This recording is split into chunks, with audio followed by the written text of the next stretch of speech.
Yeah.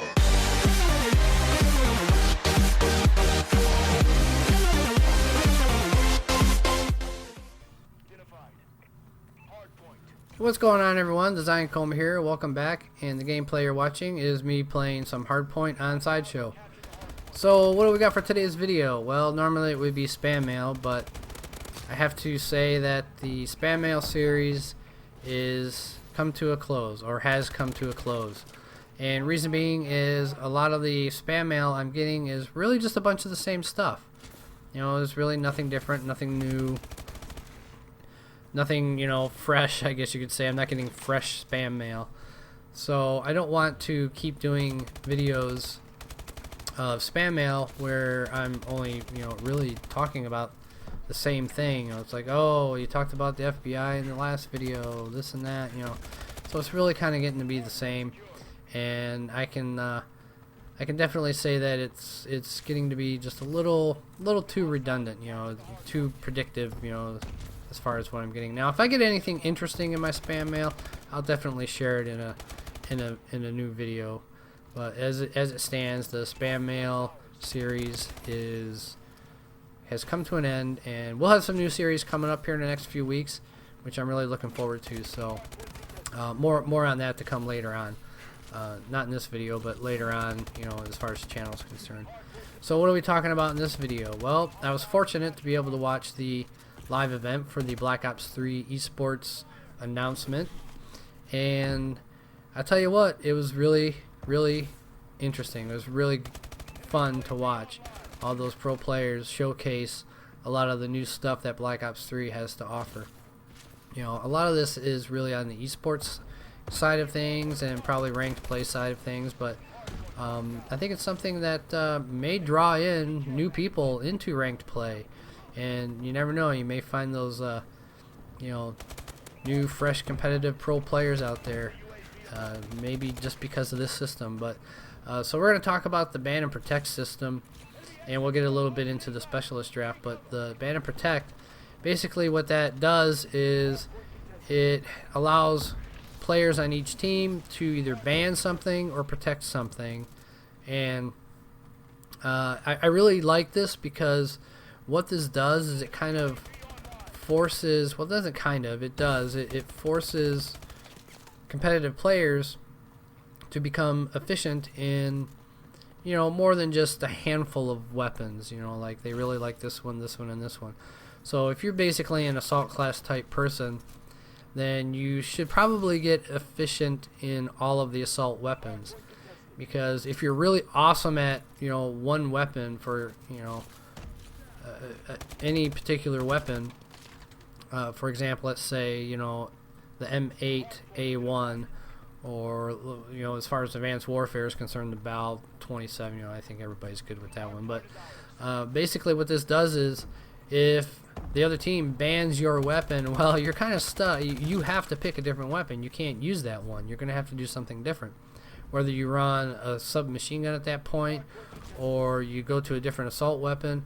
So it's really kind of changing things up, you know, where the players have a say as to what's getting banned and what's getting protected, you know. And, you know, hopefully something of yours will be protected, possibly by another player on your team, or, you know, maybe they know that, oh, no, so and so's got to have this, and we'll make sure that gets protected, and what, you know. So it's really changed, and I think it really changed things up today as far as the matches are concerned. And if you guys go over to Charlie and Tell, I'll leave a link in my description to the website. You can watch the replay, and you'll see what I'm talking about and how this ban and protect kind of changed things up as far as the gameplay went today. So what else we got? The specialist draft. Well, the specialist draft basically means that they have to pick a different specialist. You know, each player can't be the same. You know, you can't have 4 of the same specialists running on the team. So everybody has to be something different, is basically what the specialist draft is. So everyone will be something different.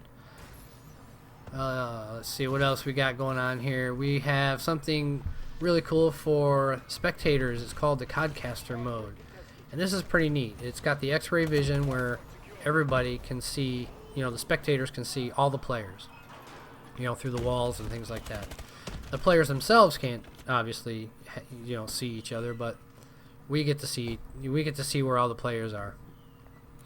And another really cool feature, I think it's my favorite one out of them all, is this widget that pops out where you can select a particular player on either team, and you can it's got this little widget that pops out where you can view the weapon they're using, streaks they're running, perks, streaks they got, the perks they got, all kinds of stuff. It's got some really neat player information there, which is really cool. So I think I really enjoy that. I really like that Codcaster mode. It's pretty neat.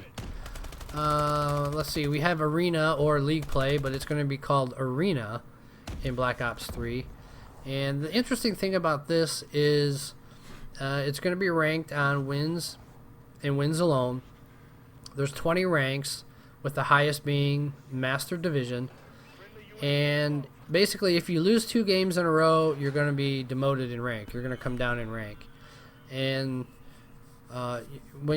because you're ranked on wins and wins alone, so every 5 ranks, you need to string together even more wins to get to the next level.